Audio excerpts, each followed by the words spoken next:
யோ கண்டக்டரா கண்டக்டரா யாரவன்? 5 அப்புறம் 6 எவ்வளவு நேரம் கத்திருக்கிற கொஞ்சம் திரும்பி பாரு. கடாயில கல்லெண்ண சொல்லிய விளக்கெண்ண. பாத்ரூமுக்கு போனா பக்கெட்டா, பக்கத்தூருக்கு போனா ஒரு டிக்கெட்டை கொடு. எனக்கும் எங்க அப்பாவுக்கும் கண்ணீராசி. பக்கத்தூருக்கு பேர் இல்லையா பரதேசி. ஆலங்காட்டுக்கு அப்புறம் ஏனம்பாக்கம், நான் இறங்குற ஸ்டாப்பிங் முக்கரம்பாக்கம். கவர்மெண்ட் ராணுவத்துக்கு வெப்பனை கொடுப்பான், டிக்கெட்டு காசு யாரு உங்க ஒப்பனை கொடுப்பான். வெயிலுக்கு எதமா ஜூஸ், டிக்கெட்டுக்கு எவ்வளவு காசு? ஏனம் பாக்கணும் 25 ரூபாய், முக்கரம் பாக்கணும் 36 ரூபாய் கொடு. சுடுகாட்டுல இருக்குது கலரா, 500 ரூபாய்க்கு இருக்குதா சில்லரா? தொப்ப போடுறது வயித்த குறை, சில்லற இல்லாம பஸ்ல என்ன மைத்துக்கு வர? எதுக்கு இப்ப சொல்றா? கண்டக்டர் கிட்ட சில்லற.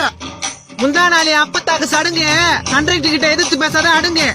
டியூட்டி முடிஞ்சதும் காசு என்னவ, நான் டிக்கெட் எடுக்கல என்ன பண்ணுவா? இந்த காசை புனிங்க. யோ யோ